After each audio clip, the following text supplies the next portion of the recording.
These are the Paget messages channeled 100 years ago by Jesus and his disciples. We are reading a message from Luke. This is part 2. Without going into details, you will understand what I mean, but as a mere illustration, a glass of whiskey may and does suggest to a man who likes whiskey the thought and desire that he should take a drink, and thereby bring into operation his will, which is followed by the act of drinking. And so with many other objects which a man meets in the course of his daily life.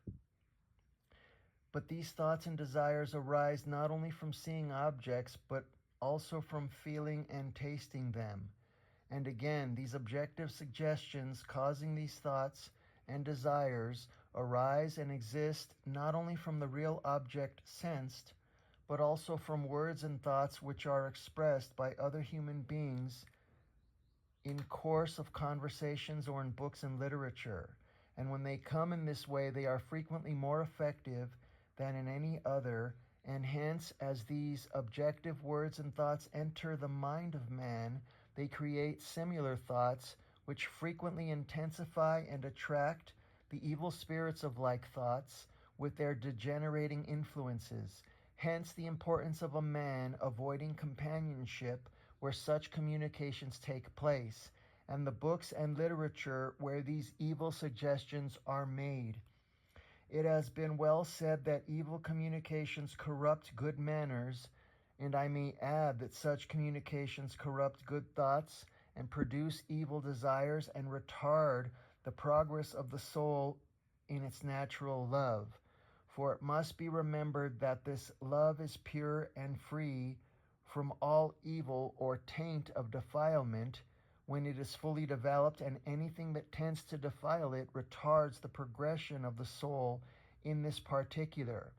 So the plain lesson to be drawn from all this is that man must, in the first place, make the effort to have only good and pure thoughts and desires from his inner self, and next, he must avoid those objects and associations that tend to cause to arise in him these evil thoughts, and thirdly, he must learn the truth that when he has these evil thoughts, he attracts to himself spirits of evil who by their influence can and do intensify these evil thoughts and desires.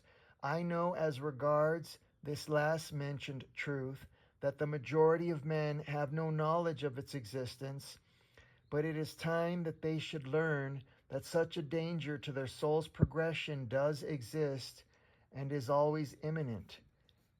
And they should learn this other fact, that when their thoughts are pure and free from defilement, they have surrounding them the influence of good spirits who work to increase and make permanent their good thoughts.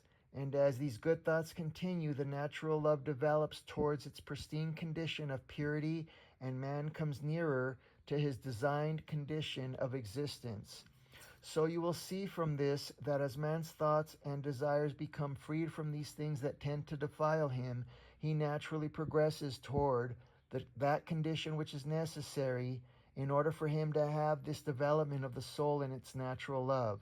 Again, the development may be helped very much by man thinking and doing acts of charity and kindness and observing the golden rule. For every act of charity and kindness and self-sacrifice for the sake of others has its reflex action in his own condition of love and soul and helps their development. In short, the observance by man of all the moral laws, which are many and varied, tends to bring about the development of the natural love, and this must be remembered, that as this development proceeds, the tendency to indulge in the perverted appetites of the flesh, as they are called, will disappear. And as it disappears, this love, of course, becomes purer and sweeter and brings man nearer to his state of perfection. And again, the meditation upon spiritual things and the outflowing of this love towards the Father will cause the progression, for while all men, as we have said, do not seek for the divine love, yet as all men are children of God, he helps them to the full extent of their desires towards happiness and perfecting of this love, in its natural pure state, and with which he endowed them at their creation. Upon their will and aspirations depends the nature of the help which the Father gives to them, but always he gives his help and blessings, and to the fullest. His great desire is that man shall become perfect in that love which they possess and which they seek for, and the natural love in its qualities may become as perfect in man as may the divine love in its qualities.